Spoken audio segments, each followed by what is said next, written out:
Hey guys, welcome to my channel. I am the Nurse Doc Tutor Asia, and this channel is dedicated to helping you pass nursing school. So today's lesson will be on Cushing's disease versus Addison's disease. So if you are struggling with understanding the difference between the two, or even understanding them separately, this video is for you. So I want you to share it with all your classmates so you all can pass your exam. So first, let's talk about this hormone called cortisol. So cortisol is a hormone produced by the adrenal glands, which sits at the top of the kidneys. It plays a role in helping the body respond to stress. So when you're stressed, whether it be physically or emotional, your body releases cortisol to help you cope by increasing energy and focus. Okay? It also regulates your blood sugar. It controls inflammation, it regulates your sleep and weight cycle, and also it supports your metabolism. So it is so important to know what the role of cortisol is, and we'll talk about cortisol in a few. All right, so let's jump into Cushing's disease. So, what is Cushing's disease? Cushing's disease happens when your body produces too much cortisol, the stress hormone. All right, it is usually due to a tumor on the pituitary gland, which stimulates the adrenal gland to make extra cortisol. So, also another hormone that I want to talk about is ACTH, and this is like a messenger type of hormone, and that it sends a message to the adrenal glands to produce more cortisol. So with Cushing's disease, you have an overproduction of cortisol. So cortisol is also known as the stress hormone. Okay? All right. So what are some signs and symptoms of Cushing's disease? So you will see weight gain in this patient, and it will be around the abdomen, the face, and the neck. And why? Because excess amounts of cortisol increases your fat storage, especially in your belly, your face. This patient will have a moon face, and they also will hold weight in the back, which will give them a buffalo hump. So remember, moon face and buffalo hump. So that patient is going to have weight gain. Okay, this patient also will have high blood pressure. Why? Because cortisol causes the body to hold on to extra salt and water, which increases your blood volume, which raises your blood pressure, right? And this patient also can have purple stretch marks, which is also known as striae. So why would they have these purple stretch marks? Because high cortisol levels weakens the skin, making it more fragile and prone to stretching, which causes the purple marks. All right, this patient will also have fragile skin and easy bruising. So again, cortisol breaks down the collagen, which makes the skin thinner and more likely and easier to bruise. So it is so important to remember that in these patients, we will see weight gain, we will see stretch marks, we will see fragile and easy bruising, and we could also see hypertension in these patients. Some other things that we can see in this patient is mood swings and depression, because too much cortisol messes with the brain chemicals, leading to anxiety and mood changes. This patient will also be at an increased risk of infection. So cortisol weakens the immune system, making it harder for the body to fight off infections. All right, so let's talk about some nursing interventions and treatment for Cushing's disease. So we want to make sure that we are monitoring the patient's blood pressure closely, because increased cortisol levels can cause hypertension. Medications administration such as ketocortisol and mitrane might be used to lower your cortisol production. You want to gradually reduce steroid doses under doctor supervision. So if a patient is taking steroids, then you may need to gradually reduce your steroid doses, okay? But that will be up to the physician. If it is due to a tumor, surgery and radiation might be necessary. You want to monitor glucose levels because excess cortisol can lead to hyperglycemia. You want to provide emotional support as patients with Cushing's, they may have mood swings or depression. And then you want to manage infection risk because the immune system is suppressed by the high cortisol levels. So you want to make sure that we're teaching that patient to have good hand hygiene, and just good respiratory hygiene, okay? All right, now let's hop into Addison's disease. So Addison's disease, this is the opposite of Cushing's disease. So the adrenal glands do not produce enough cortisol or aldosterone. This can be caused by autoimmune destruction of your adrenal glands or infections such as tuberculosis. So when the body doesn't make enough cortisol, it struggles to handle stress, and aldosterone deficiencies affect the fluid balance and blood pressure. So with Addison's disease, we have an underproduction of cortisol or aldosterone. So, what are some signs and symptoms of Addison's disease? So, this patient could deal with fatigue and weakness. Why? Because low cortisol means that the body struggles to maintain energy and stress, leading to tiredness. You also can have darkening of the skin. So, low cortisol and low aldosterone triggers increased melanin production, causing dark patches, especially in scars or in skin folds.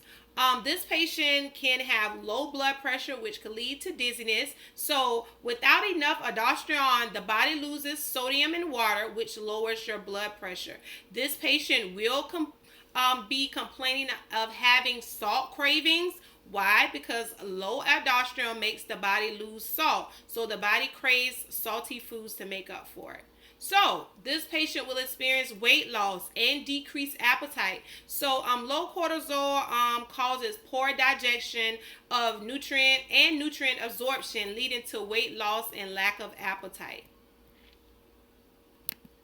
So patients with Addison's disease, Addison's affect hair because of the low cortisol levels, disrupts normal hair growth and increase androgen production, which can cause the patient to have excess body hair or thinning. So we know that androgens are male hormones like testosterone that are present in both men and women, but in different amounts. So in women who have high levels of androgens can cause symptoms such as excessive facial hair and body hair and hair thinning. So you can see this in your patients as well. So just make sure you're just sensitive when you're dealing with anything that can affect the patient's body image. So what are some nursing interventions and treatment for Addison's disease? So we want to make sure that we're monitoring for signs of dehydration and low blood pressure. All right, so these patients may need IV fluids, especially during stress or illness. We want to administer corticosteroids like hydrocortisone as prescribed. You may need to adjust the dose during times of stress like surgery or illness. So the reason that these doses need to be adjusted during the time of stress is that stress triggers the body to produce more cortisol naturally to help maintain the situation. So in people with Addison's disease, their adrenal glands do not produce enough cortisol, so they need an extra dose of synthetic cortisol such as hydrocortisone during these stressful times to prevent a crisis. Okay, so also you want to talk about educating your patients about their medications and how they will need to be on lifelong corticosteroids. You also want to talk to them about stress management, how they don't need to be stressed, and so you may need to go over some coping mechanism and things with your patient. And also you will need to increase salt intake if needed, especially if your patient has low aldosterone levels as well. So now let's talk about an Addisonian crisis. So what is that? It is when the body's adrenal glands cannot produce enough cortisol and aldosterone during times of severe stress, leading to life-threatening complications. So let's talk about some different causes. So severe stress like an infection, surgery, trauma, or illness. Missed dose of corticosteroid medication, so they're not taking their medications like they should. Dehydration or electrolyte imbalances. So when aldosterone is low, potassium and sodium levels become imbalanced. Too much potassium and too low of sodium can cause serious problems such as cardiac arrhythmias, muscle weakness, and can further complicate the low blood pressure.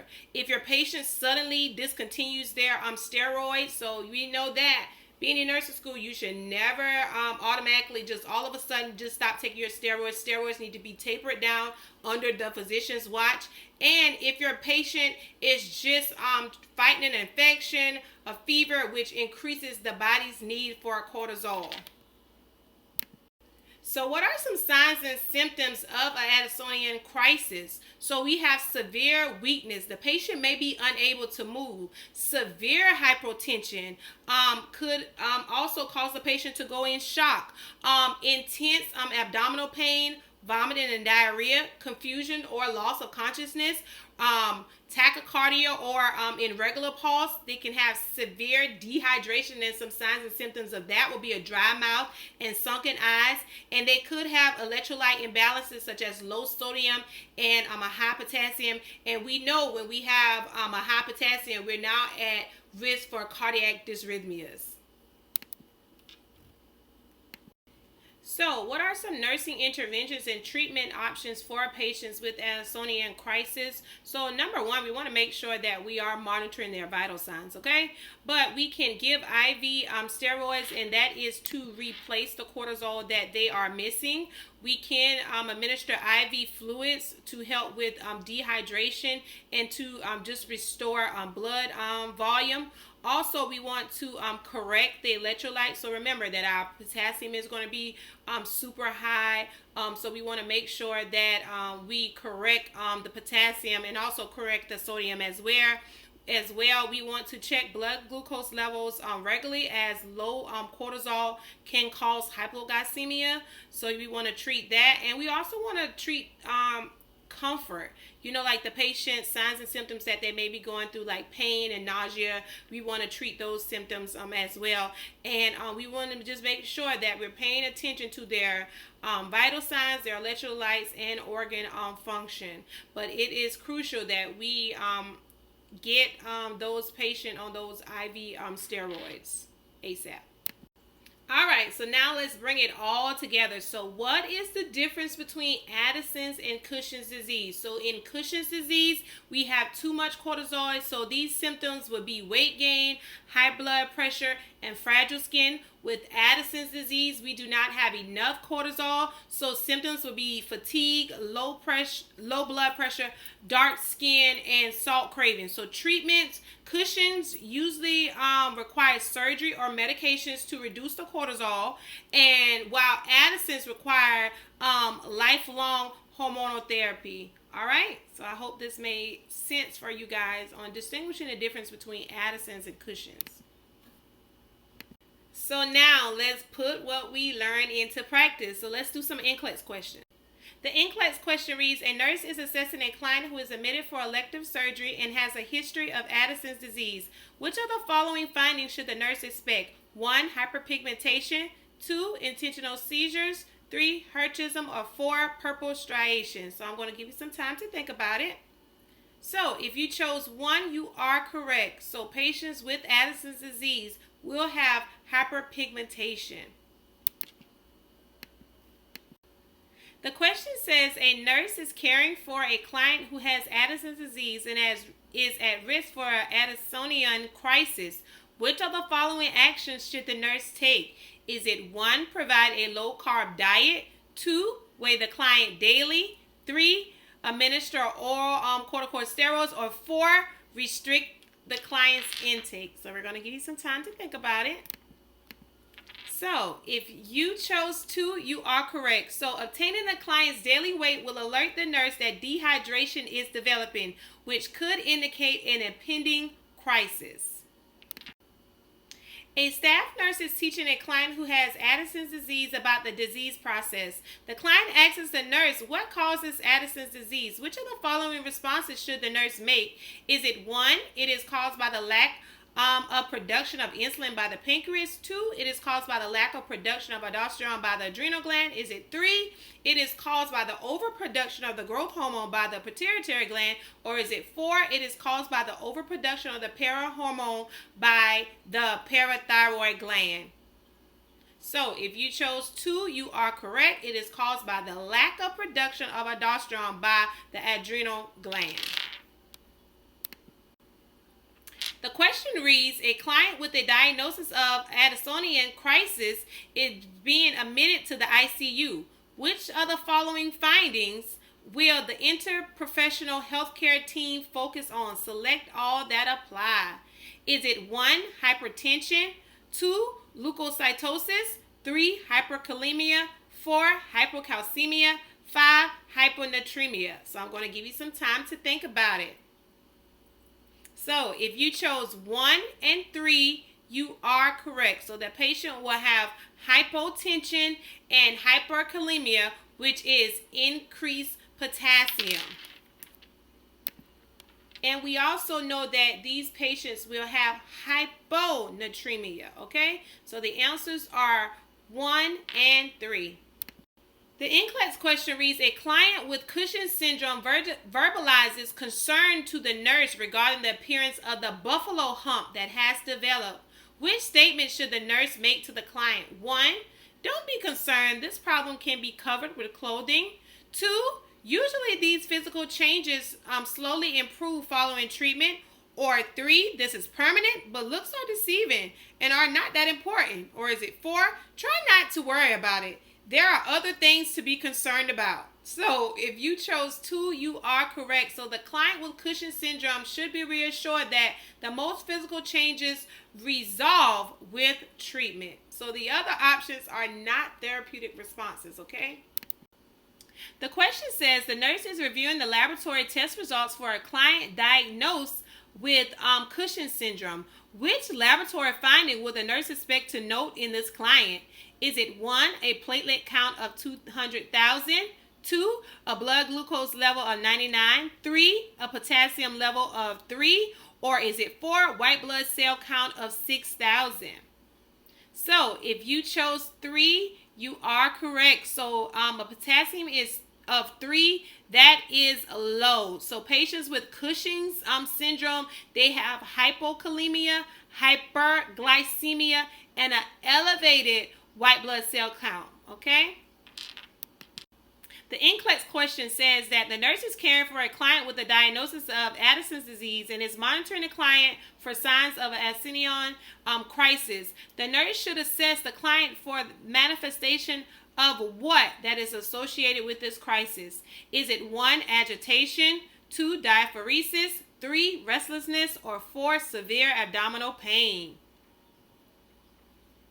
So if you chose 4, you are correct. So signs of Addison crisis is severe profound weakness, severe abdominal, back pain and leg pain, a fever, and also it can lead to the patient being in a coma or renal failure. All right, so the answer is 4. The NCLEX question says that the nurse is performing an assessment on a client with a diagnosis of Cushing syndrome. Which should the nurse expect to note on assessment of the client? Is it A, skin atrophy, 2, the presence of sunken eyes, 3, drooping on one side of the face, or 4, a rounded moon-like appearance to the face? Give you some time to think about it. So if you chose 4, you are correct. So the patients who have Cushing's disease, they will have a rounded moon-like face. They will also could have hirsutism on the upper lip and the lower chin. So basically just facial hair. All right. So we want to remember moon-like face. That's going to be Cushing's disease. Okay.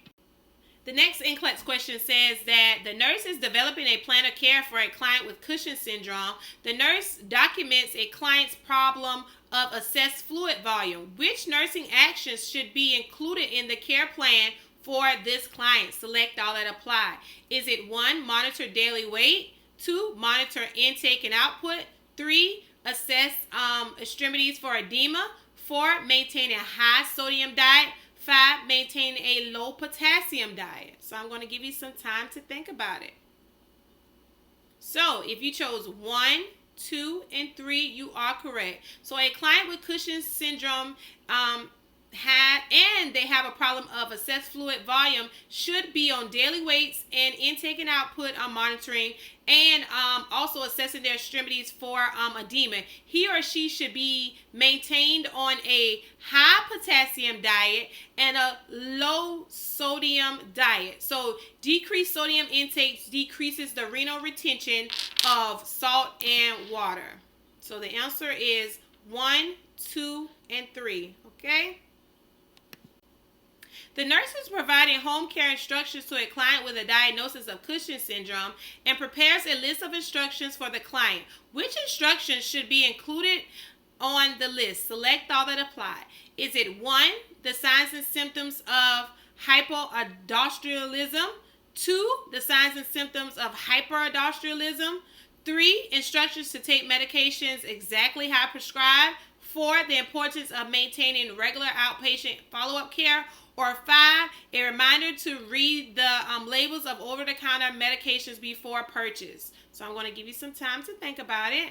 So if you chose 1, 2, 3, and 4, you are correct. So a client with Cushing syndrome should be instructed to take medications exactly how prescribed. The nurse should emphasize the importance of continuing medication, consulting with the primary care provider before purchasing any over-the-counter medications, and maintaining regular outpatient follow-up care. The nurse should also instruct the client on signs and symptoms of hypo and hyperaldosteronism. So the answer for this one is 1, 2, 3, and 4. All right, last question says that the nurse is developing a plan of care for a client with Addison's disease. The nurse has identified a problem of risk for fluid deficit and identifies nursing interventions that will prevent this occurrence. Which nursing interventions should the nurse include in the plan of care? Select all that apply. Is it 1, monitor for changes in mentation? 2, encourage an intake of low protein foods? 3, encourage an intake of low sodium foods? 4, encourage a fluid intake of 3,000 mL per day? Or in 5, monitor vital signs, skin turgor, and intake and output.